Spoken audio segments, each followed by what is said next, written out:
नमस्कार. आजच्या व्हिडिओमध्ये मी तुम्हाला गुढीपाडव्याच्या दिवशी कोणत्या वस्तू खरेदी करायच्या याबद्दलची संपूर्ण माहिती सांगणार आहे. पण त्याआधी तुम्ही चॅनलवरती नवीन असाल तर चॅनलला लाईक करा आणि सबस्क्राईब देखील करा. कमेंटमध्ये श्री स्वामी समर्थ किंवा ओम महालक्ष्मी नमः लिहायला विसरू नका. आपल्या हिंदू धर्मात गुढीपाडव्याला विशेष महत्त्व आहे, कारण हा दिवस अत्यंत शुभ आणि महत्त्वाचा मानला जातो. हा 3.5 मुहूर्तांपैकी एक दिवस मानला जातो. त्यामुळे या दिवशी तुम्ही कोणतेही शुभ कार्य, मोठ्या प्रमाणावर गुंतवणूक, खरेदी करू शकता आणि याच दिवसापासून आपल्या मराठी नवीन वर्षालाही सुरुवात होत असते. म्हणजे गुढीपाडवा हा नवीन वर्षातील पहिलाच दिवस आणि नवीन वर्षातील पहिला सण. या दिवशी आपण विशेष करून माता लक्ष्मी आणि भगवान विष्णूची पूजा करत असतो. तर यंदा 19 मार्च 2026 रोजी गुढीपाडवा साजरा करण्यात येणार आहे. खरंच हा दिवस एवढा महत्त्वाचा आहे की काही ना काही वस्तू तुम्ही या दिवशी नक्कीच खरेदी करा. कारण शुभ काळात केलेले कार्य किंवा खरेदी नेहमी आपल्याला शुभ फल देत असते. आणि त्यातल्या त्यात या दिवशी 3.5 मुहूर्तांवर विशेष करून सोने खरेदी केले जाते. जर तुम्हाला जास्त किंवा मोठी सोन्याची वस्तू खरेदी करणं शक्य होत नसेल तर खरंच कमीत कमी 1 ग्राम किंवा अर्धा ग्राम तरी तुम्ही सोनं नक्की खरेदी करा. कारण अशा शुभ मुहूर्तावर घेतलेलं सोनं कधीच आपल्याला विकायची किंवा मोडायची गरज आपल्यावरती येत नाही. उलट त्यामध्ये वाढ होत जाते. त्यामुळे अशा शुभ मुहूर्तावर जर तुम्हाला शक्य असेल तर कमीत कमी सोने विकत घ्या आणि तेही जर शक्य नसेल तर तुम्ही चांदीच्या वस्तू पण खरेदी करू शकता. मग त्यामध्ये तुम्ही कोणत्याही देवाच्या वस्तू घेऊ शकता. चांदीचे निरंजन असेल, चांदीचा गणपती असेल किंवा चांदीची लक्ष्मीची पावले असतील, स्वस्तिक चिन्ह असेल, चांदीचा शिक्का असेल, अशा कोणत्याही वस्तू जर तुम्हाला खरेदी करायच्या असेल तर पाडव्यासारखा शुभ दिवस नाही. किंवा मग तुम्हाला सोनं चांदी खरेदी करणं शक्य होत नसेल तर तुम्हाला कोणत्याही देवाच्या मूर्ती घ्यायच्या असतील तर त्या खरेदी करू शकता आणि पाडव्याच्या दिवशीच त्या मूर्तीची स्थापना तुम्ही करू शकता. ते अत्यंत शुभ राहील. किंवा देवांसाठी कोणत्याही तांब्या पितळेच्या वस्तू खरेदी करायच्या असतील, देवांचे वस्त्र घ्यायचे असतील तर तुम्ही या दिवशी नक्कीच घेऊ शकता. त्याचबरोबर हा दिवस 3.5 मुहूर्तांपैकी एक पूर्ण मुहूर्त मानला जातो. त्यामुळे अनेक लोक या दिवशी अनेक नवीन वस्तूंची खरेदी करतात.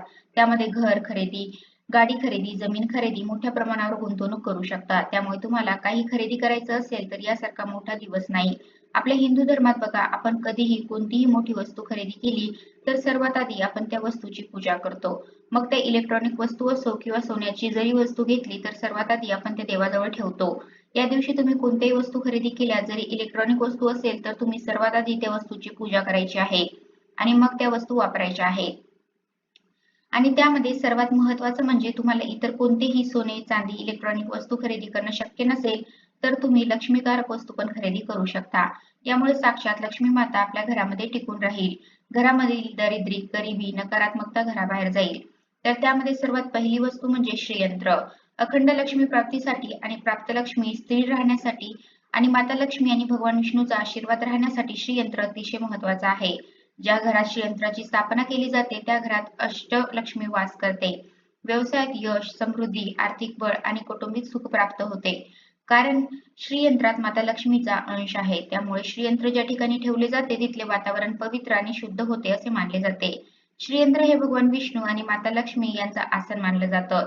त्यामुळे ज्या घरात श्रीयंत्र असते तिथे माता लक्ष्मी आणि साक्षात भगवान विष्णू वास करतात आणि त्यामुळे त्या घरामध्ये कशाचीही कमतरता भासत नाही. त्यामुळे तुम्हाला जर श्रीयंत्र घ्यायचं असेल तर तुम्ही पाडव्याच्या दिवशी नक्की खरेदी करा किंवा आधी 1-2 दिवस खरेदी करून तुम्ही पाडव्याच्या दिवशी जर स्थापना केली तरीही चालेल. आणि जर तुमच्याकडे पहिल्यापासूनच असेल तर पाडव्याच्या दिवशी मात्र श्रीयंत्राची विधिवत पूजा करा. श्रीयंत्रावरती अभिषेक करून पूजा करा आणि श्रीयंत्रावरती कुंकुमार्चन देखील करू शकता. आणि जर तुमच्याकडे कुबेर यंत्र नसेल तर ते सुद्धा तुम्ही पाडव्याला खरेदी करू शकता. कारण कुबेर यंत्राला आपण धनाची देवता आणि संपत्तीचा स्वामी म्हणतो. या यंत्राचे सुद्धा अनेक लाभ आहेत. कुबेर महाराज संपत्तीचे स्वामी आहेत. त्यामुळे तुमच्या संपत्तीला दुसऱ्याची दृष्टी लागू देत नाहीत व आपले धन सुरक्षित ठेवण्यास मदत करते. कुबेर यंत्राची स्थापना केल्यामुळे धन येण्याचे मार्ग मोकळे होतात आणि आपल्याला धनप्राप्ती होते. तसेच व्यापारी लोकांसाठी तर हे यंत्र खूप लाभकारी आहे. त्यामुळे या यंत्रामुळे व्यापारी वर्गाचे सुद्धा उत्पन्न वाढते. त्यामुळे तुमचा जरी व्यवसाय असेल कोणताही किंवा एखादं दुकान असेल तर त्या ठिकाणी तुम्ही कुबेर यंत्राची स्थापना करू शकता. त्याचबरोबर कोणाला गजलक्ष्मी खरेदी करायची असेल तर तुम्ही या दिवशी पण गजलक्ष्मी नक्कीच खरेदी करू शकता. किंवा काही जणांना काहीच घेणं शक्य होत नसेल तर त्यांनी कमीत कमी या दिवशी नवीन वस्त्र तरी नक्की खरेदी करावे. मग ते देवासाठी असो किंवा लहान मुलांना कपडे असो, ते कुणालाही असो, लहानांसाठी घ्या किंवा मोठ्यांसाठी घ्या किंवा एखादी साडी पण तुम्ही घेऊ शकता. फक्त या दिवशी काळे वस्त्र मात्र खरेदी करू नका. इतर तुम्ही लाल, हिरवे, पिवळे, केशरी या रंगाचे वस्त्र किंवा कपडे खरेदी करू शकता किंवा या दिवशी कोणी वाहन खरेदी करतं, कोणी इलेक्ट्रॉनिक वस्तू खरेदी करतं. तुम्ही तुमच्या यथाशक्तीनुसार कोणत्याही गोष्टी घेऊ शकता. शक्यतो तुम्ही या दिवशी उंबरठ्यावरती लावण्यासाठी लक्ष्मीची चांदीची पावलं किंवा दरवाजावरती लावण्यासाठी चांदीचं स्वास्तिक जरी घेतलं तरी ते सुद्धा खूप शुभकारक आहे.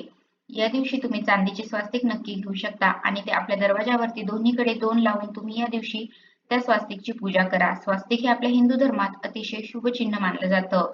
किंवा जर तुम्ही लक्ष्मीची चांदीची पावले जर उंबरठ्यावरती लावली तर लक्ष्मी माता तुमच्या घरामध्ये वास करेल. यापैकी जरी काही खरेदी करायचं नसेल तर या दिवशी म्हणजे गुढीपाडव्याच्या दिवशी तुम्ही मुख्य दरवाजावरती आंब्याच्या पानांचं किंवा झेंडूच्या फुलांचं तोरण मात्र अवश्य लावा. कारण असं तोरण लावल्यामुळे माता लक्ष्मी आकर्षित होते असं म्हणतात.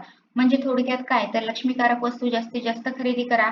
नवीन वर्षाच्या पहिल्याच दिवशी अशा काही शुभ वस्तू खरेदी केल्या तर वर्षभर तुमच्या घरामध्ये लक्ष्मी मातेचा वास राहील. घरामध्ये सुख समृद्धी आनंद येईल.